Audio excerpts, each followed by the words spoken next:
People need to hear that they're good enough, and people need to hear that they're worth it. It reminded me. Good one, JT. Good one, JT.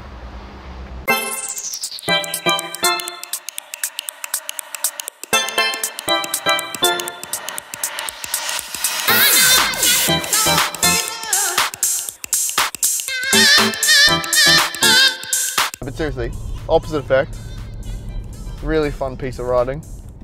Essentially, I wanted to put a framework around something that was quite intangible, which is owning a piece of real estate in your potential client's mind and having a chess player's mindset about everything you say and do. So the Opposite Effect, in essence, is the fastest way that I've personally used to stand out in my own little geographical area.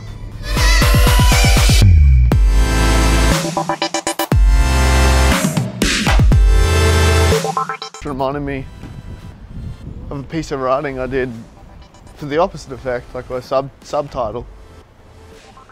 It was talking about self-belief and self-awareness. And it's kind of like the suspension bridge analogy. I was looking at the Golden Gate Bridge and how, you know, it needs to pull in equal and opposite directions for the thing to stand. That, and I watched an hour documentary on suspension bridges because I couldn't sleep due to the time zone difference and jet lag. But self-belief and self-awareness, I think, are the two keys to actually creating things that the market enjoys and wants to buy, or even wants to just consume. Because on one hand, we're our own worst critic, right?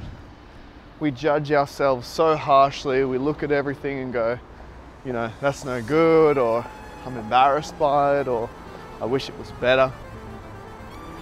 Just criticizing ourselves, and therefore we never actually launch. But at the same time, there's plenty of people that actually think that they're really good.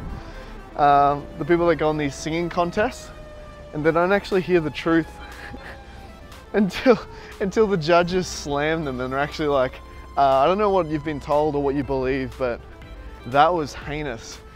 So I think you need to have both. You need to have the self-belief to get started, but then you also need to have the self-awareness, which is in the opposite side, to know what you're actually good at, not so good at, where your strengths lie. And I think within that question lies the answer of what your particular sweet spot is, or where your unfair advantage is. What's that unique thing to you that makes you stand out? So yeah, it's a timely reminder, JT.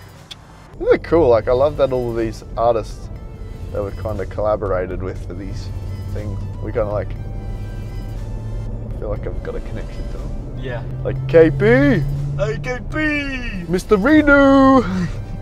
People really want a specialist. They want the neurosurgeon. They don't want the GP, right? So I know that if I go in and take the specialist approach, meaning the exact opposite of a generalist, and I actually make mention of this, and I purposely make mention of this, and in fact sometimes articulate what they've already heard before, and do the exact opposite. So how does that work, Steve? Well, if they've come in and I'm up against a couple other consultants and they go, we can help you from where you are to where you want to be, blah, blah, blah, we can help you with anything. And then I come in with the approach of, hey, we really can't be all things to all people, because truth is, nobody can be really good at everything. And that's an irrefutable logical statement. So then they go, huh, this guy's a little bit different. And that opens up intrigue. How's that going for you, bro? Yeah, it's good. Just had first bottle spill. Really wasn't a good choice of bag. So it ripped and fallen apart. But as Celine Dion says, I don't know what the song is.